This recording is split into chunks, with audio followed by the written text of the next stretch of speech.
Hi everybody and welcome to FNS Wrestling Podcast, another bonus episode. We're going to talk about ROH from this past week. It will be a solo mission. Jack's not here to join us today. Not an ROH fan and not an empty arena wrestling fan to say the least, so I'll be doing this one by myself. And this is taking a look at their 500th episode, which is part of a larger 3-hour block. So all I'm going to talk about is the part that aired on broadcast television, and that is just their regular episode. So without any further ado, let's get into that now. So the show has sort of a unique start this week. Normally it's just straight into Quinn sitting at the desk, going through a brief highlights from the week before and then talking about the matches coming up tonight. But this time we actually get a unique sort of hype video package.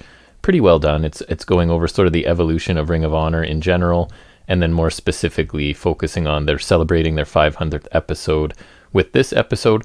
So just something a little bit different for once to change up this program. But then it does go to Quinn sitting at her usual desk, and she does welcome us before running down the card for tonight's show. And that card will be, the main event will feature the Briscoe brothers battling each other yet again. But in the opener, we're going to get Jonathan Gresham defending his Pure Division Championship against his friend and tag team partner and faction mate, I guess, in the Foundation, and that is Jay Lethal. So Quinn then thanks the fans for their support through these 500 episodes, and this leads us directly into a promo from Jay Lethal. So Jay talks about how amazing it is for ROH to reach 500 episodes, and then he turns his attention to talking more specifically about his upcoming match with Jonathan Gresham. He says that when he learned he was fighting Gresham, he was conflicted. He's wrestled Gresham many times before, for sure, and each time he learns something about himself, and he loves being tested and getting better. But on the other hand, Gresham is unmatched at what he does, and Lethal could easily get injured. He then learned the match was for the Pure title, and he knew that he needed to come to the ring with everything he has to show the world what Pure Wrestling is about. He tells Gresham he loves him, says the Pure title will stay with the Foundation regardless of the outcome, and wishes Gresham luck. Hi, buddy. This was a solid but generic promo from Lethal. His delivery here was actually better than usual, because sometimes I find he doesn't sound very natural, so this was a little bit more natural. Didn't sound quite as much like he was putting on a character and a voice, which is one of my criticisms about Lethal from time to time, is that he doesn't feel sincere. He feels like he's putting on some sort of character. They made a choice to play some dramatic sounding music underneath his speaking, which I didn't think was great. I thought it was a little too loud, and B was just trying a little bit too hard to make it feel like this is a really important dramatic thing. Then it's obviously Gresham's turn to speak, and he talks about Jay Lethal. He says that holding the Pure title means you're the best Pure wrestler in the world, and they have a responsibility to the fans and the locker room to always be the alternative and to always uphold honor. Lethal has done that 10 times over, and with or without the ROH belt, he is the best professional wrestler in the world, according to Gresham. He is proud to call Lethal his friend and to fight this war with him. They'll give the fans what they want one more time for the most prestigious prize in this company. This again was a fine, straightforward promo by Gresham. Neither of these guys, in my opinion, are amazing promos. They're great in the ring, but they sort of lack elsewhere. If I'm being honest, I'm not super excited for this match. These guys have been involved so many matches on the same side against each other, even just since I've started covering ROH again. It's hard for this to feel fresh. It's starting to sort of lose all meaning between these guys. There's some interesting choices, I thought, for this 500th episode on the show. Again, it's things we've seen a million times, Lethal versus Gresham, and even in the next match, which will be the Briscoe brothers. These are not fresh matchups to me. So a little bit skeptical about this episode, but anyways, it will go right into the match between Jay Lethal and Jonathan Gresham. We are told here that the fans voted for this match, and this seems to be something that ROH has been doing lately, where they have a poll or something and allow fans input into matches. So this was the fans' choice, apparently. So the entire Foundation comes to the ring as well to support both competitors, as both of these guys are part of the same faction, part of the same tag team. Again, all of the reasons that this doesn't feel super fresh to me. We get tons of holds and counters to start this match. We get a repeated wrist lock at one point with just them reversing back and forth 6, 7, 8 times, probably to no advantage. We're honestly, I checked, that we're 8 minutes in and it's still basically on the mat looking for an advantage at this point, which I know for a lot of people that is something they want to see. It's not necessarily my favorite thing, but I'll talk about that in a little bit. The Lethal combination is countered into a roll-up for 2 at one point. We get a cutter by Lethal for a 2 count. Gresham has to use a rope break as Lethal transitions that cutter into a submission hold. We come back from a commercial. Lethal has Gresham in a Boston Crab, and Gresham has to use his second rope break. Lethal then calls for the lethal injection, and even the commentary team point out that this isn't probably the best idea when you're wrestling someone as good as Gresham, someone who can counter things and reverse things, that you're literally calling out the move you're going to go for. But Lethal thinks it's a good idea. He tries, but he can't complete the handspring part of this move as he's selling an injury from his arms that have been worked over so much to this point by Gresham. We then get a Mahi straw cradle countered into a crossface by Lethal. Eventually we get Gresham using his final rope break here, and Lethal still has all of his, which is part of the story of this match, I guess.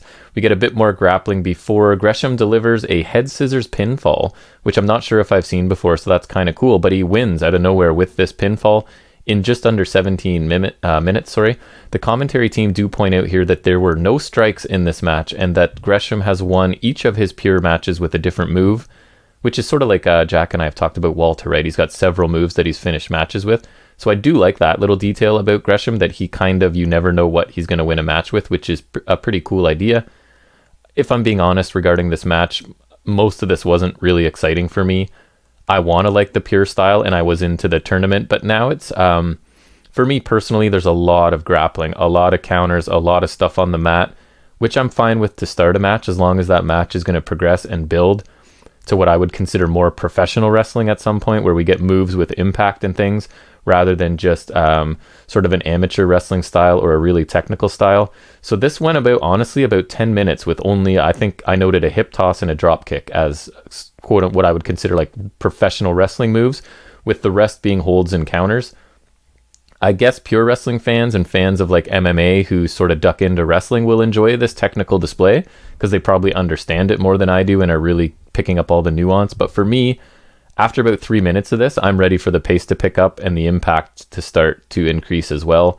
I've simply seen these two guys, just to add to it, together as partners against each other, whatever, so much, even just since I've been doing this podcast and covering ROH closely, that this combination doesn't feel very fresh or special to me anymore. I'm sure that this was a technically strong match. It was, but it doesn't necessarily mean that it was enjoyable for everyone, and that would include me. It was just a lot of guys on the ground demonstrating their ability to counter and reverse things, which is great. But again, I don't want that being, 75-80% of the match for me personally. So while I can understand that this was quite a technical display, I can't say that I particularly enjoyed it. So we come back from a commercial break with a very brief highlight from ROH's past, where the Wrestling's Greatest Tag Team retained their tag team titles. Couldn't even tell. There was no context or anything given. It was just sort of them being announced as winners and still tag team champions. So just a quick little recap of some history there. Then we go into the main event, which is the Briscoe brothers, Mark versus Jay. No promos here. There's almost always a promo by each competitor before the match, but they did have that chance to speak in the previous episode. So I guess just to get more match time here, we went straight into the match, which is fine by me.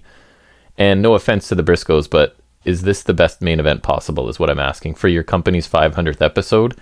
Again, no champions really. The pure champions here, but nobody else is here. The main factions on your program are not included on this episode.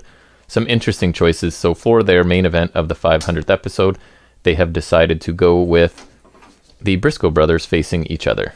I am, however, willing to bet that these guys will offer a very different style match from the opener that I just sort of complained about. It isn't exactly, as I said, the freshest matchup either. These two have faced each other so many times. It does start off with some holds and counters, but then we do quickly sort of evolve into some chops and kicks, so we're not at risk of a 12-minute grappling on the mat match for this one. Mark at one point gets booted off the apron to the floor. Jay jumps onto him from the apron. We then get what's called the cactus elbow drop by Mark to the floor, sort of an homage to Cactus Jack, that running off the apron, diving to the floor to land an elbow to someone on the floor. We then get a top rope move similar to what I would call Archer's Blackout by Mark Briscoe for a 2 count. We get a Uranagi by Mark for a 2 count. Mark was on the offensive for a good chunk of this match, I would say, maybe the majority of the middle section of this match. We get a strike exchange on the apron, leading to a blockbuster from the apron to the floor by Mark. Mark then grabs a chair to bring into the ring while telling the referee that he's not going to use it as a weapon. So I guess that makes it legal if you just set it up and knock somebody into it. Suddenly it's not a weapon, but if you swing it as a weapon, it is. But anyways, I guess that's a loophole he's found.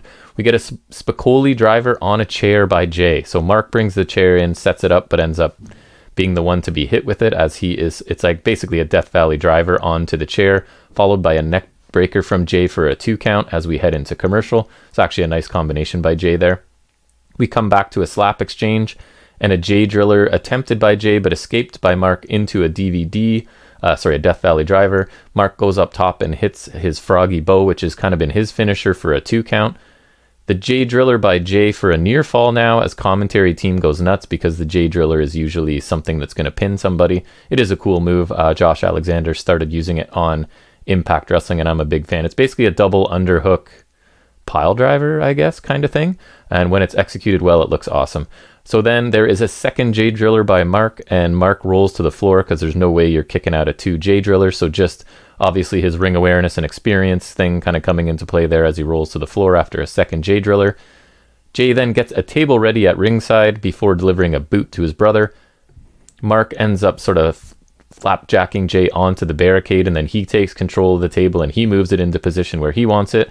And we get a froggy bow from the apron through the table to Jay, and both men are down outside. And this is the point where I've really noticed a lack of crowd and any sort of crowd noise. They're not putting in anything. Impact, I think, is doing the best job of putting in some light crowd sounds, even though the arena is empty. WWE's obviously gone, in my opinion, too far with the virtual crowd and sort of pumping in whatever chants and cheers they want. They're basically in control at this point. So ROH has done nothing. It is literally a silent arena. There's no other wrestlers by ringside or anything. So at this point in the match, it's really noticeable because this was just a pretty cool spot of a running elbow drop. It's basically the kind of like a cactus elbow again, but now through a table with no reaction from anyone. So that was kind of interesting. Anyways, both men are down. Ring of Honor does a 20 count. So the count is happening. And as the count is getting closer, Mark dives into the ring at the 19 count, and Jay can't make it back in at all. So Mark Briscoe wins this competitive match by a countout. I thought this was a really good match, but it suffers slightly for me because, again, it's not fresh, right? The hatred between these two isn't here this time, that at this point in the story. There were some issues a while back because, and forgive me, I get the Briscoes confused. One of them was going off to have a feud with EC3, and the other one was then left, I think Jay was, and then Mark was left to have a tag team, but he needed a different partner since his brother was busy, so he partnered with PCO briefly. And I guess there's some lingering tension from there, but nothing really extreme. And honestly, last week we were basically told that their dad told them they need to have this match before going back to becoming a team, because there's been some mild tension between them, that they need to get through whatever's going on with them before they can team again. So it wasn't quite a bitter blood feud. It was a really good match, but again, if there were some stakes, if there was some stronger story behind it, if there was a crowd there, I think it would have been even better. But I did enjoy this match considerably more than the opener for sure. A solid match, but again, nothing fresh here. So overall, this show, for me, it's been 3 weeks now of TV without any mention of anything basically from, they had a major pay-per-view 3 weeks ago, their 19th anniversary show. This is now the 3rd week since that show, and there's been no connection to that show really whatsoever. No mention of the ROH champion ROH, the tag team champions in LFI, the company's most dominant faction, which is LFI, the newly assembled faction that's going to battle LFI, which is whatever Brody King's group is. None of this has been on a show for 3 weeks. So we're coming up on a month where you've talked basically about nothing from a pay-per-view that you tried to tell us was a very important thing. So I'm struggling with some of their organization, and I'm sure a lot of this depends on how they film things and when things are filmed and stuff like that. I'm sure they're sort of at the mercy of that, and I know they are very, very vigilant about COVID restrictions in ROH, more so than possibly anywhere else, so that may be affecting it as well. But the fact of the matter that it is affecting it, it kind of feels like we're in a holding pattern TV the last 3 weeks, where here's some matches we'll throw at you that aren't really involved in any larger storylines or anything else. Here's some young up-and-coming guys, or here's some veterans that are facing each other for the 1000th time, without really progressing anything new. So I wish this would end and we can get back to dealing with the main event talent on the weekly show, because I'm starting to get a little bit frustrated with the lack of I guess, talent, the lack of star power would be better on the most recent episodes of this show. And I know they're going to say that Gresham and Lethal and the Briscoes are stars, and they are, but they're not. You've got ROH and LFI that are basically dominating this company and just running roughshod over everybody, and there's been no mention of them for 3 weeks now. So it's just starting to get a little bit frustrating for me. I'm losing a little bit of interest, if I'm being totally honest, in the product, because we are approaching basically a month of TV without any of the major players that I really am interested in seeing. I love Dragon Lee. I love Bandito, who we did get last week. But again, these are all the people that I'm really not seeing. No Brody King, no ROH, no LFI. So a lot of star power is really lacking. I'm starting to wonder when exactly it's going to get back into like a normal, the weekly show is, you know, producing storylines and advancing storylines. So I'm waiting for that to come back. So overall, I struggle to rate this show because, again, I'm getting disappointed with the choices they're making to some degree. And again, even the choices of these two matches on your 500th episode. I guess the plan was to go with wrestlers who really do represent Ring of Honor and who have been there for the long haul and have done a lot of things. And that's definitely true of the 4 guys they put on this show. Just again, I'm repeating myself. I know, not the freshest matchups, not the biggest stakes, not the biggest build and animosity and whatever to these feuds. So yeah, you got a variety of matches. You got a technical match and then a less so technical match, and both of them were probably good. I didn't really enjoy the opener, but that's a personal preference for me. So I'm gonna say this show, going to give it a C+. My instincts are the B range, but I've been giving them Bs consistently and they're still doing the same thing. So I feel like at this point they need to step it up, or I'm just gonna start, as my interest wanes, the grade's probably going to wane too. I need something new and exciting and interesting to sort of reinvigorate me and get my interest back in this show. So hopefully that will come soon. So that brings me to the end of that review. Just a quick little one I wanted to get out there on a Monday. So hopefully you enjoy it. If you are new to listening to me or us, it's usually myself and my son. We do we call our flagship show on Saturdays, where we cover always AEW Dynamite, NXT, Impact Wrestling, and usually ROH is on there too, unless I do a solo mission like this, just to save me a little bit of time later in the week, because I just watched this and it's fresh in my mind. If you would like to contact myself or my son, that would be amazing. fnswrestling@gmail.com is our email. That comes directly to me. I always respond.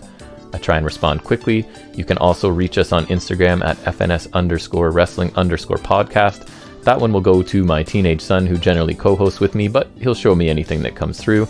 As well, that's a strong word. Some people leave comments for us on YouTube. That's fine as well. I will get back to those really quickly. Generally, any feedback is welcome. Positive, constructive criticism, all of that, right? So yeah, hopefully you enjoyed this solo mission, and I look forward to seeing everybody back here on Saturday for, I believe we are at episode 40 of our flagship show. Jack will be back for that to talk about all the stuff we normally talk about. Again, as always, if you've taken any time out of your week to listen to this podcast talk about wrestling from the basement, in my home, in the middle of a lockdown, I really appreciate it. And until I see you and hear from you guys on Saturday, I hope everybody is safe and take care.